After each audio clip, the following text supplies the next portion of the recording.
Well, Jim Muir is not only an esteemed foreign correspondent for the BBC, he was also a dear friend of Marie Colvin. And Jim joins us via broadband from Beirut, where he's currently based. Jim, thanks very much for your time this evening. Like Marie Colvin, you're a very experienced correspondent and you've been in more than your fair share of hotspots. Even so, has the sum of all that experience in any way softened the shock for you that Marie Colvin has been killed? No, it hasn't. Everywhere that I ever went, she would always be there, either before or after. She was just always there, and she went to many other places that I didn't go.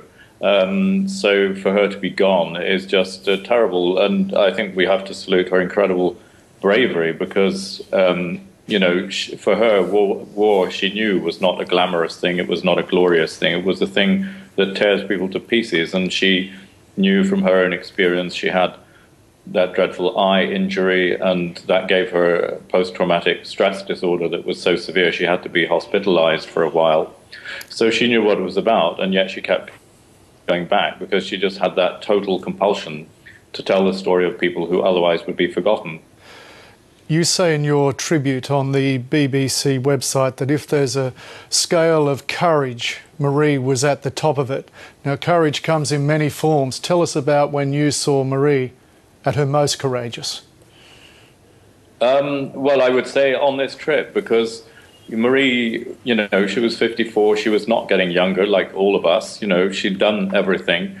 And I just felt on this trip she was feeling a little bit lost, a little bit vulnerable, not too confident about what she was doing because she knew it was very dangerous, and most of us were shying away from it for that reason. And yet she felt compelled to go. She sat at my kitchen table, which is about 5 meters behind us here, and she said, in that compelling way of hers, she said, there are terrible things going on. They're doing terrible things. We have to be there. And that's why she went. But I felt that she was going with a kind of nervousness that I hadn't seen in her before. And that's why I think this occasion, there was nothing gung-ho about Marie at all. She was doing what she saw as her duty to her fellow human beings. That's why I think this was at her most courageous, because she knew what there was to lose. In regard to that compulsion you were talking about, was it always that compulsion to tell stories of those who otherwise may well remain voiceless and may well remain unknown and unnamed? Was that the core, the crux of her compulsion to tell these stories? I think it was. It was the call of drama, any turbulent scenes that were going on. She was interested in politics as well. She wasn't just, I think she probably wouldn't actually much like being called a war correspondent, as so many people have dubbed her, because that in a way is a kind of cliche. It's a tag, and most of us don't like it, even if we spend necessarily most of our lives covering turbulence and upheavals and wars. But it's the change that they bring about. It kind of fast forwards history, and I think that's why we find it kind of fascinating. But for her, it was always the human drama, the suffering, the way she described that 2-year-old child who died on Monday.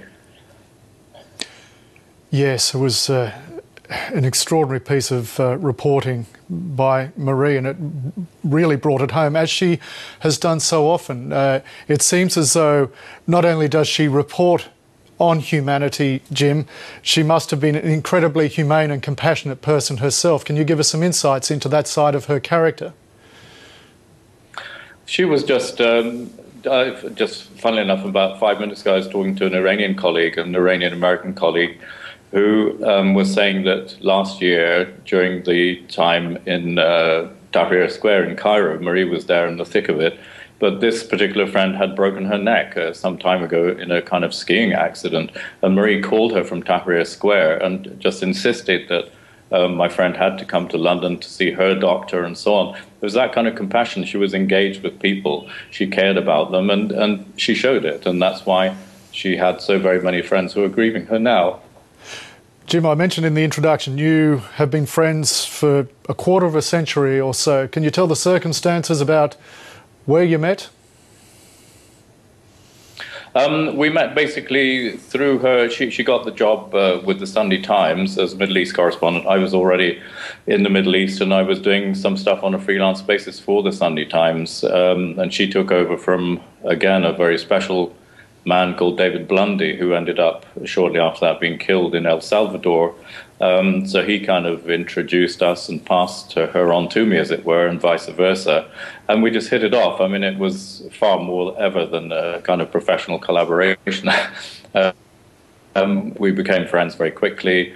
I followed her through her private life, possibly going back to her troubled relationship with her father, who died very suddenly after a sharp illness, and she was quite traumatized by that. So she had a turbulent personal life, as I say, but she was just a wonderful person, a very warm person, a very human person. And she had her own kind of vulnerable, frail side, which I think is what made her so human to us. She wasn't a kind of Teflon goddess. She was a very human person. Now, in Marie Colvin, we're talking about but one death in an estimated thousands in Syria. But given the high profile of Marie Colvin and the French photographer Remy Ochlik, who was also killed, how likely is it that this may sharpen the focus on Syria and the pressure on the Assad regime? And for that matter, while talking about applying pressure, how much will it also perhaps apply pressure to the international community to answer that very question that she posed in her final report, that she said the Syrian people were saying, why have we been abandoned by the world? Yeah, I think it's doing all those things. I think it has ratcheted up the pressure on the regime and on the international community to find a way of doing something, both through her reporting that we saw so vividly there and through her death. She has really put these people on the map. In my piece that I wrote about her, I said at the beginning how, in a way, she was just a statistic. Yet yesterday, the organizations were saying 64 people killed, including the 2 journalists. So she was among 60 or more other people who died in Bab Amr yesterday. But she has made it much more than a statistic, and she has helped to make all the others more than just statistics too. They're all human beings, and she has helped to bring that alive for everybody. And I think because of her own stature, it has really given impetus. I mean, in London, for example, the Foreign Office called in the Syrian ambassador and gave him a talking to, and also asked for help to get both the bodies and the other wounded out. So it has, I think, in many ways increased the pressure for some kind of humanitarian relief, for corridors or some kind of aid, and just generally raise the profile so that it will be more difficult for the Syrian regime to go and do in Homs what it did in Hama in 1982, which is simply to flatten the place over the heads of its inhabitants. BBC correspondent Jim Muir, thanks very much for sharing your stories with us tonight, and indeed, thank you for your humane reporting through the years.